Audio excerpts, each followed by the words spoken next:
100% job గ్యారంటీతో ISTTM business school admissions open. నమస్తే, నేను Keshav. Welcome to Suman TV. ఆంధ్రప్రదేశ్లో అత్యంత వివాదాస్పద అధికారిగా పేరొందిన మాజీ ఐఏఎస్, ఎందుకంటే ఆయన విఆర్ఎస్ తీసుకోవడానికి దరఖాస్తు పెట్టుకున్నారు. సెప్టెంబర్లో రిలీవ్ కాబోతున్నారు, త్వరలో మాజీ కాబోతున్నారు. అయితే ఆ తర్వాత ఆయన కార్యాచరణ ఏ విధంగా ఉండబోతుంది? ఆ ఐఏఎస్ పేరు ప్రవీణ్ ప్రకాష్. గతంలో ఒక సిన్సియర్ ఆఫీసర్గా ఇమేజ్ పొందినటువంటి అధికారి. ఆ తర్వాత వైఎస్ఆర్సీపీ హయాంలో జరిగినటువంటి అనేక అంశాల్లో అతి చొరవ చూపించడం వల్ల, అతిగా అంటకాగడం వల్ల ఆయన వైసీపీ ముద్రను ఎదుర్కొంటున్నటువంటి పరిస్థితి ఉంది. ఈ నేపథ్యంలోనే ఈ ప్రభుత్వంతో, ప్రస్తుతం ఏర్పడినటువంటి కూటమి ప్రభుత్వంలో పనిచేయలేనంటూ ఆయన ప్రకటించారు. దానికి తగ్గట్టుగానే విఆర్ఎస్కి దరఖాస్తు చేసుకున్నారు. సో ఈ విఆర్ఎస్ని ఆయన రిలీవ్ చేసేందుకు సెప్టెంబర్ 30వ తేదీని గడువుగా విధిస్తూ ఆయన విఆర్ఎస్ దరఖాస్తును కూడా ఆల్రెడీ ఆమోదం పొందినటువంటి పరిస్థితి. కానీ ఐఏఎస్ అధికారిగా ఇంతకాలం పనిచేసిన ప్రవీణ్ ప్రకాష్ ఏం చేయబోతున్నారనే అంశంపైన ఆసక్తికరమైనటువంటి చర్చ జరుగుతోంది. ఉత్తరప్రదేశ్కి చెందినటువంటి ప్రవీణ్ ప్రకాష్ రాజకీయాల్లో రంగప్రవేశం చేయబోతున్నారనేది తాజా సమాచారం. అసలు ఆయన ట్రాక్ రికార్డును ఒకసారి పరిశీలిద్దాం. ప్రవీణ్ ప్రకాష్ ఎక్కడ స్టార్ట్ అయ్యారు, ఏ విధంగా తన కెరియర్ని మలుచుకున్నారో ఒకసారి చూద్దాం. ఐఏఎస్ అధికారుల్లోనే వివాదాస్పద అధికారిగా పేరు పొందినటువంటి వ్యక్తి ఈయన ప్రవీణ్ ప్రకాష్. గతంలో చంద్రబాబు నాయుడు ప్రభుత్వంలో ఉన్న సందర్భంలోనే తన కెరియర్ని ఆయన స్టార్ట్ చేసినటువంటి అధికారి. అదే సమయంలో ఆయన ట్రాక్ రికార్డ్ని కూడా ఒకసారి పరిశీలిద్దాం మనం. ఆంధ్రప్రదేశ్ క్యాడర్ అధికారిగా 1994 batch officer Praveen Prakash direct recruitment చేసినటువంటి ఈయన 1994లోనే ఆంధ్రప్రదేశ్ క్యాడర్ నుంచి ఆయన అధికారిగా బాధ్యతలు స్వీకారం చేశారు. ఉత్తరప్రదేశ్ ఆయన సొంత జిల్లా, మదర్ టంగ్ హిందీ. సో అప్పటి నుంచి కూడా ఆయన వివిధ రకాల హోదాల్లో పనిచేస్తూ వచ్చారు. మొదటి అపాయింట్మెంట్ కూడా చంద్రబాబు నాయుడు గవర్నమెంట్ ఉన్నటువంటి సందర్భంలోనే ఏపీలో ఆయన బాధ్యతలు తీసుకున్నారు. వివిధ హోదాల్లో పనిచేస్తూ ఎదిగినటువంటి అధికారి. గతంలో సిన్సియర్ ఆఫీసర్ అనేటువంటి ఒక ఇమేజ్ ఉండేది ప్రజల్లో కూడా. ఆ ఇమేజ్కి తగ్గట్టుగా ఆయన తర్వాత క్రమంలో తెలుగుదేశం పార్టీకి వ్యతిరేకిగా, అలానే వైసీపీకి, ఈ మధ్యకాలంలో వైసీపీకి అనుబంధంగా పనిచేశారనేటువంటి నింద ఎదుర్కోవాల్సిన పరిస్థితి. జూనియర్ ఆఫీసర్గా ఏపీలో ఆయన కెరియర్ స్టార్ట్ చేశారు. సబ్ డివిజనల్ ఆఫీసర్గా, అసిస్టెంట్ కలెక్టర్గా పనిచేశారు. తర్వాత ఐటీడీఏ ప్రాజెక్ట్ డైరెక్టర్గా పనిచేశారు. తర్వాత గుంటూరు మున్సిపల్ కమిషనర్గా పనిచేశారు. విజయవాడ మున్సిపల్ కమిషనర్గా పనిచేశారు. ఇట్లా వివిధ హోదాల్లో పనిచేస్తూ ఎదిగినటువంటి అధికారి. తర్వాత కంబైన్డ్ స్టేట్లో హైదరాబాద్లో కూడా మున్సిపల్ అర్బన్ డెవలప్మెంట్ డిపార్ట్మెంట్లో అడిషనల్ కమిషనర్గా పనిచేశారు. విశాఖపట్నంలో పనిచేశారు. ఆయన కలెక్టర్, విశాఖపట్నం జిల్లా కలెక్టర్గా పనిచేశారు. ఈస్ట్ గోదావరి జిల్లా కలెక్టర్గా పనిచేశారు.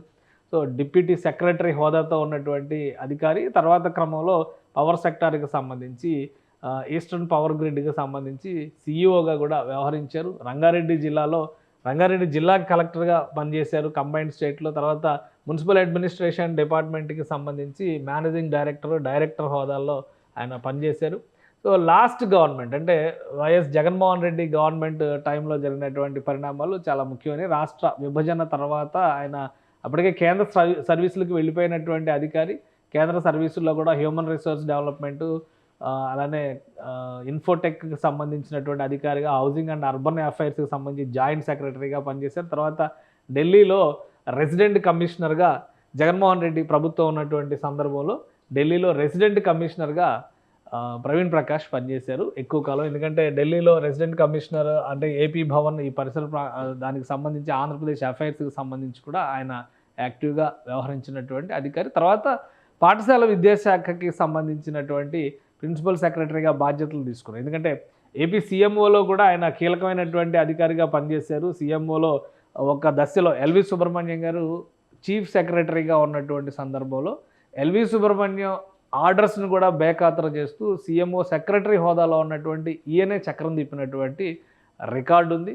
తర్వాత కమిషనర్, పాఠశాల విద్యాశాఖకి సంబంధించి కమిషనర్గా ప్రిన్సిపల్ సెక్రటరీగా వ్యవహరించినటువంటి సందర్భంలో వైఎస్ఆర్సీపీ ప్రభుత్వాన్ని పూర్తిగా తన భుజాలపైన మోసారు అనేటువంటి విమర్శను ఎదుర్కొన్నారు.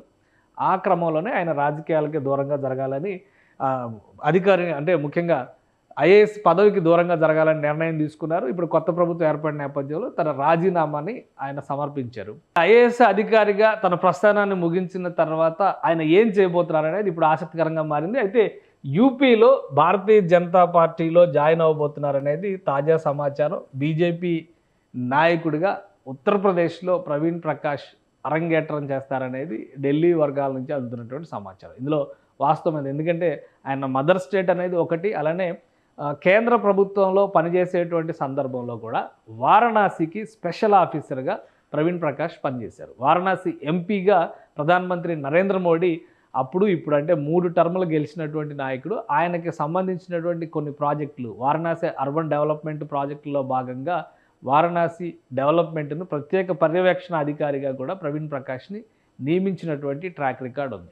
సో ఈ సంబంధాలన్నింటినీ సద్వినియోగం చేసుకునేటువంటి క్రమంలో బీజేపీ నాయకుడిగా తన ప్రస్థానాన్ని మలుచుకోబోతున్నారనేది తాజా సమాచారం. సెప్టెంబర్ 30వ తేదీనే ఆయన రిలీవ్ చేయడానికి, అంటే వాస్తవానికి ఆయన ఇమీడియట్ రిలీవ్ అడిగినా కానీ ఐఏఎస్ ఆఫీసర్స్కి అంత ఈజీగా రాదు కాబట్టి సెప్టెంబర్ 30వ తేదీన రిలీవ్ చేసేటువంటి అవకాశాన్ని కల్పిస్తూ దానికి సంబంధించినటువంటి ఆదేశాలను కూడా ఇప్పటికే ప్రభుత్వం రిలీజ్ చేసింది. కాబట్టి సెప్టెంబర్ 30 తర్వాత ప్రవీణ్ ప్రకాష్ ఉత్తరప్రదేశ్లో బీజేపీ నాయకుడిగా అరంగేట్రం చేయబోతున్నారు. అలానే ఆయన తీసుకోబోయేటువంటి నిర్ణయం వారణాసి లేదా గోరఖ్పూర్ పరిసర ప్రాంతాల్లో ఆయన సొంత ప్రాంతానికి సంబంధించినటువంటి నియోజకవర్గాలపైన ఫోకస్ పెట్టేటువంటి ఛాన్సెస్ ఎక్కువగా ఉన్నాయనేటువంటి వాదన వినిపిస్తుంది. ఆల్రెడీ ఉత్తరప్రదేశ్లో బీజేపీ అధికారంలో ఉంది కాబట్టి త్వరలో ఉత్తరప్రదేశ్ ఎలక్షన్స్ కూడా ప్రిపేర్ చేయాల్సినటువంటి పరిస్థితి ఉంది. ఎందుకంటే తాజాగా లోక్సభ ఎలక్షన్స్ విషయంలో ఉత్తరప్రదేశ్లో బీజేపీ పర్ఫార్మెన్స్ బలహీనపడింది అనేటువంటి డిస్కషన్ జరుగుతున్నటువంటి నేపథ్యంలో ప్రవీణ్ ప్రకాష్ బీజేపీ నాయకుడిగా అక్కడ తన అదృష్టాన్ని పరీక్షించుకునే ప్రయత్నం చేయబోతారా